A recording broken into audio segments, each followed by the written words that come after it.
هناك بعض العرب يطلبون من الكرد أن يكونوا وطنيين. بتخطي موضوع احتلال كردستان ومن أقسامها روجافا، سنتكلم عن الجمهورية العربية العنصرية. إن الوطن الذي اضطهد فيه وأعاني من العنصرية القومية والجوع واغتصاب الحقوق هو ليس وطنا، بل هو سجن. ولا أعتقد أن عاقلا ممكن أن يقبل أن يكون السجن وطن له. والوطن الذي يريد أن يكون جزء من المنظومة الاستبدالية والخنوع للدكتاتورية هو ليس الوطن الذي عليه التمسك به أو الانتماء له.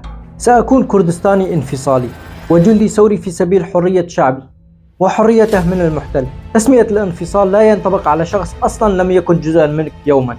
الكرد أصحاب دولة محتلة، وأنت تعتبر محتل داخل أراضي روجافا، ولن نتفق على أننا جزء منكم.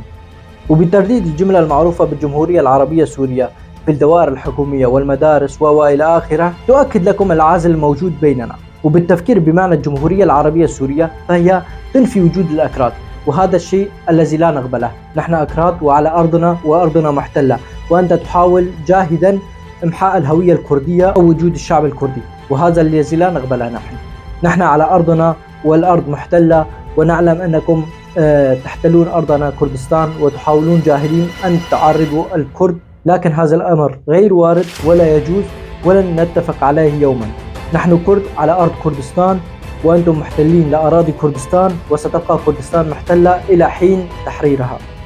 ولن نتفق يوما أننا شعب واحد وتحت راية واحدة وأننا جزء من الأراضي السورية العربية، ولا توجد أصلا أراضي سوريا عربية. سوريا لجميع السوريين بما فيها من جميع الأقوام، لكن أراضي كردستان هي أرض محتلة كما وضحنا لكم سابقا بموجب اتفاقية سايكس-بيكو. وبترديد الجملة المعروفة بالمراكز الحكومية والمدارس وإلى آخره تؤكد لكم أن الشعب الكردي لم يكن جزء منكم يوما أو شعب واحد داخل الأراضي السورية، وبأن هناك عازل واضح بين الكرد والعرب، وبأننا لم ولن نكن جزءا منكم يوما.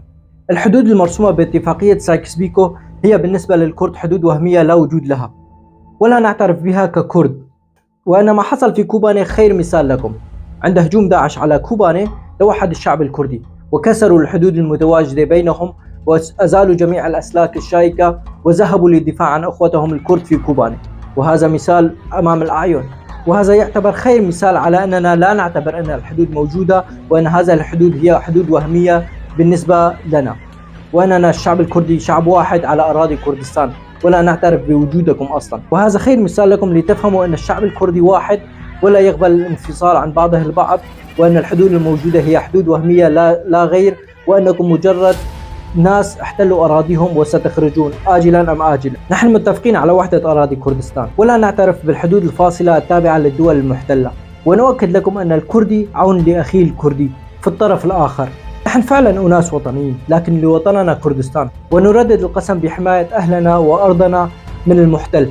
نحن لا نرى الوطنية في التعامل مع المحتل لإبقاء شعبنا وأرضنا تحت يد المحتل الدكتاتوري، بل هذا العمل يعتبر خيانة وعمالة. وتحيا كرد كردستان، وعاش الشعب الكردي. سلام.